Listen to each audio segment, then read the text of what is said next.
Hello and welcome. We're going to talk about weird... Well, it's not really a weird book. Well, it's kind of a weird book. Well, it's weird that I'm reviewing just this one instead of all four. Weird. After the Gold Rush, #1. I actually backed the Kickstarter for #4. So let me pull these up here. So I actually have all these books right here. See? There's 3 of them. So 1, 2, 3, 4. Man, that one got kind of mangled. You might not be able to see it because of the light. Oh, there it is. I think that shows up. Boy, that's rough. Whatever. Comic books are meant to be read, you know. So, I backed this Kickstarter because the Kickstarter said it was, well, science fiction, which is fun, but optimistic. Optimistic. You know, so often when you get science fiction these days, it's displaying a dystopia. It's showing you something grim, something terrible. You know, Warhammer 40K and the grim darkness of the future, there was only war. Well, in this world, I'm not quite sure what's going on. We start off with a spacecraft flying around, going somewhere. Who's in the spacecraft? Where's it going? It's crash landing on Earth.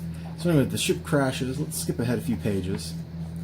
And our young heroine, who I don't think we ever actually get her name in the book,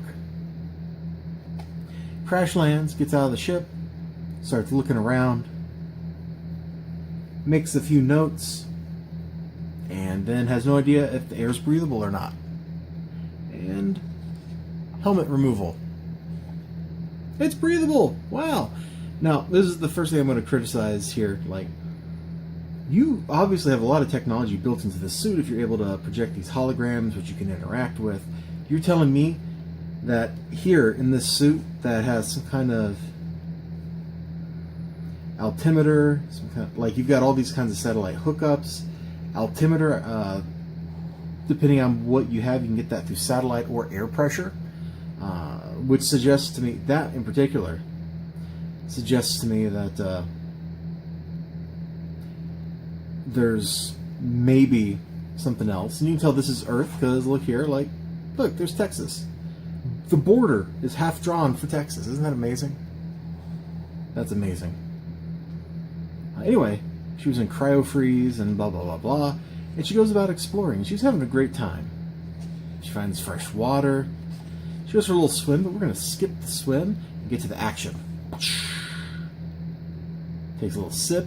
Arrow. Of course, that's a bad idea, especially if she's been space traveling. Her immune system, you know, she doesn't know that this is Earth for sure. She's marveling at things, which I've really enjoyed.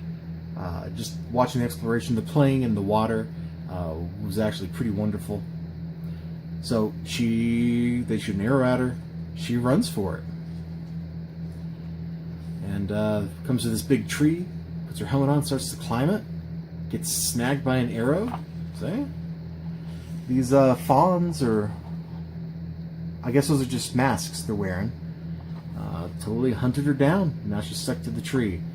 And we come to this, and that's a very ominous and foreboding place to end or begin the next book, whichever way you want to look at it.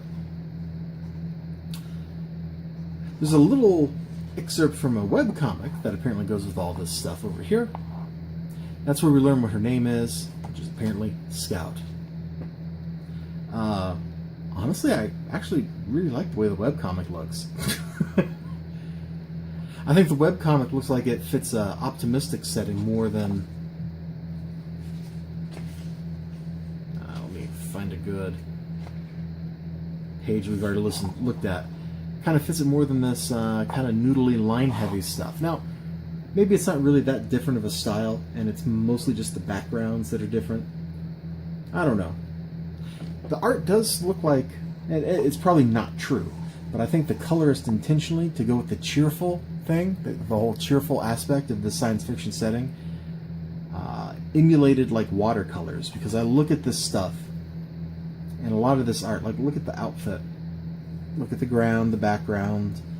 It reminds me of watercolors. Like, look at this rock. That's totally the way you would do watercolors. Now, I think it's digital. I don't think it's actual watercolor. But I think that's kind of the style that was chosen. And it's very nice. It's charming. Hey, Ada. After Ada Lovelace, who helped Charles Babbage. I think that's the right Ada.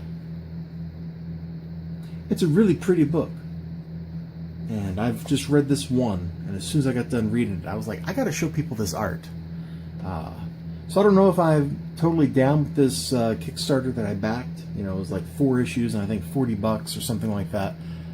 But this first issue, I really like the art in it, and I'm really curious to see where it goes. I mean, you have, apparently,